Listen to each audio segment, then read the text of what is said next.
Hello and welcome to week 3 of the Project Fit for Life at 50 podcast.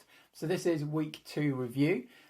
Just for anyone who's been listening already, thank you very much. Hope you're enjoying it. If you've got any feedback, any questions on what I'm doing, please feel free. Just drop me a message on any of my socials, on my WhatsApp if you've got access to that.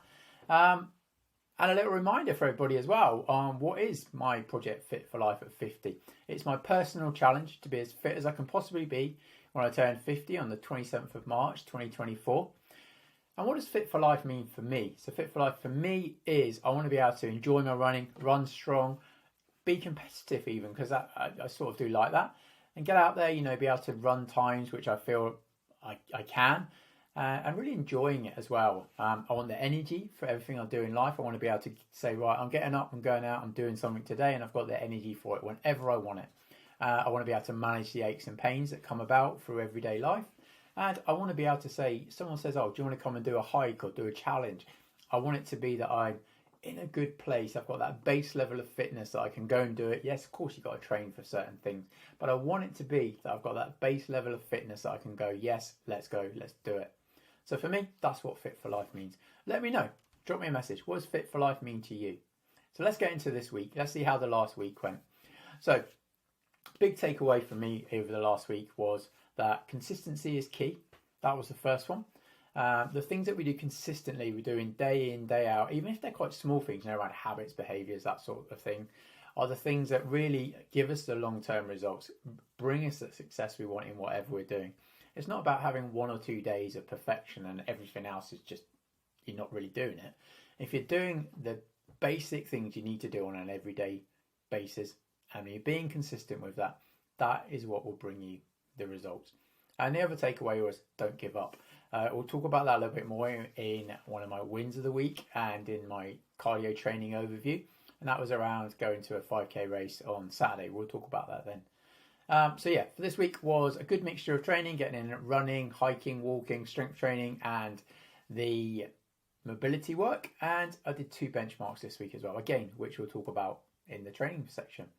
So as usual on this podcast, we always talk about the challenges of the week and some wins of the week. So the challenge of the week was Thursday was an unexpectedly busy day. As you may have heard on the first episode, I'd planned out the entire first 75 days, of which I'm doing 75 hard. Days that I knew it would be easy to get the work in, easy to do everything I needed to do. And those were green days. And then days where it was amber, and then red days where it was going to be hard.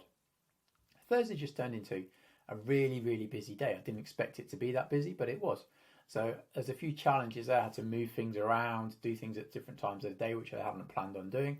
But ultimately, because I had a base plan in there ready for what I was going to do that day, it was just a case of shifting things around. So although it was a little bit of a challenge, I still managed to get everything done.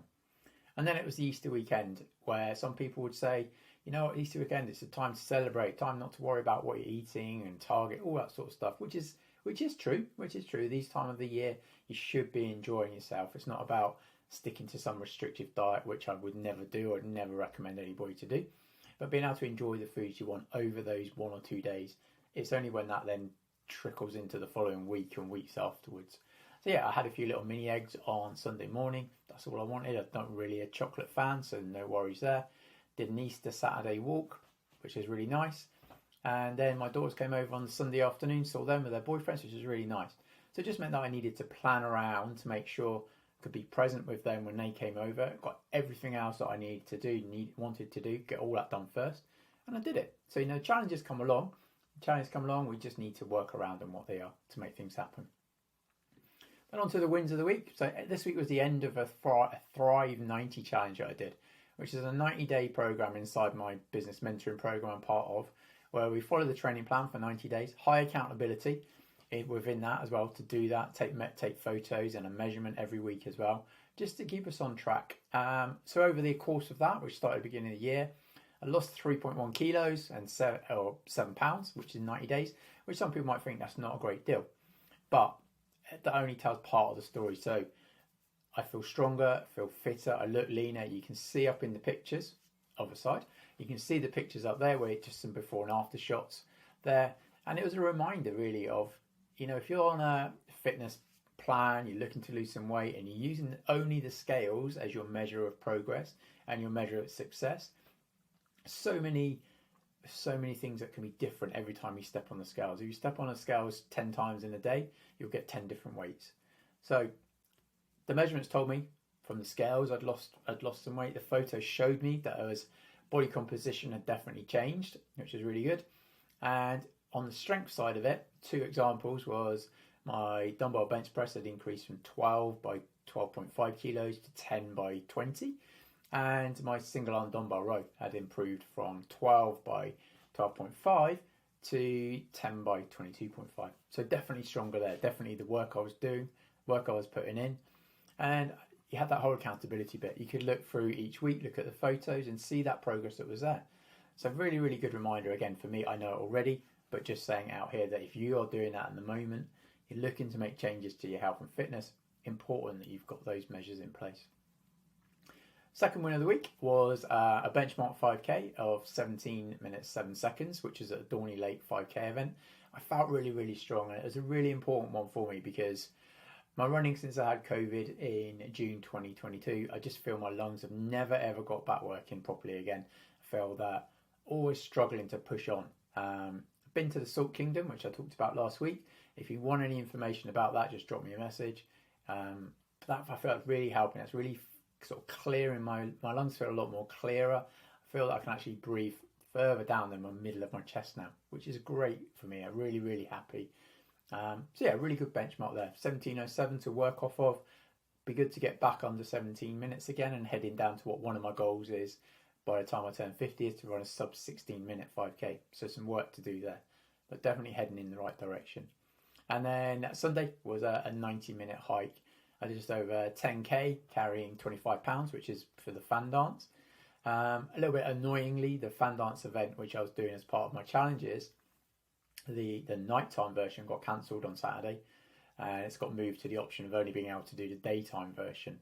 So I wanted to do it just as an enjoyment thing to experience being up in the Brecon Beacons at nighttime. So the goalpost had changed a bit there. So I've set myself a new little challenge that I'd love to try and do it in under 3.5 hours. I did it in 3 hours 50 in the winter. So try and take 20 minutes off that. Definitely areas I learned from the previous time. So really looking forward to that as well. So 2 good wins there was the benchmark and then the 90-minute hike, which is really good. Shows me where I'm at, shows what I need to do. I will talk about that in another week's podcast about the lessons that I learned from the previous fan dance and what I'll be encompassing into my training this time.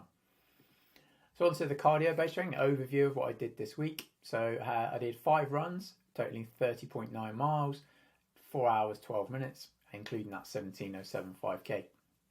I did 2 hikes, 10.57 miles, 2 hours 41, and I did that nice Easter Sunday walk, which was at 2 miles, 52 minutes. It's really enjoyable, real good mixture of getting out there, working hard at my running, but also having easy runs and having the hikes in as well. So good mixture of cardio-based training there to work on my fitness. Onto my strength and mobility was the in-person session with Maz on Monday. They're going over there. It's really good. I love working with him. It pushes me a bit and great ideas for other workouts to do. A pull session, which was back and biceps, and then 2 legs and core, which are my real focus to make sure I've got nice strong legs, strong core for the challenges that are coming up. And 5 different lengths of mobility and stretching sessions. All of those were full body, just to make sure that all of what I'm doing as well is just make sure the body's holding up. Something that as we get that bit older, we need to do more and more of. So very important to keep those in. So summary of the week. I feel it's a good second week, putting some benchmarks in place, being consistent, really loving the 75 hard challenge that I'm doing as well. I think it was a great thing to do to kick off the first 2 weeks, have that discipline in place, have that structure in place, because what's also given me is to fit those things I've got to do every single day. It means you just need to plan everything else in. You know, I've got 2 45-minute workouts to do. So I just need to make sure that all of my business stuff that I'm doing, I need to make sure that's planned out throughout the day. Everything else that I want to do in my life as well, making sure all of that's planned in. Because if you get out of bed and you want to do something like 75 hard, or you're going to go and exercise, if you've not planned it in, it's much, much harder to make it work, make it happen. So that's the summary of the week. A really good week, absolutely loving it. Hopefully you're enjoying the podcast. So if you've already been listening, watching, obviously you know where to find me. If you've just listening to this on Spotify or podcast, you can go and watch a video version over on YouTube. And if you're watching on YouTube, you can download the audio versions on both Spotify and Apple Podcasts. If you want to follow me on social media, you can see the links in the bottom of the video on Facebook, Instagram and LinkedIn. And if you want to join my email list as well, just drop me a message and I can send you the link to that. So yeah, overall, a really good week. Hope you've all had a good week. Hope your health is going well. Hope your fitness is going well. Hope your well-being is going well. If there's anything you need help with, then drop me a message. Happy to chat, see how I can help you, point you in the right direction. So I'll catch you all next week when we'll have an update on week 3. Have an amazing week.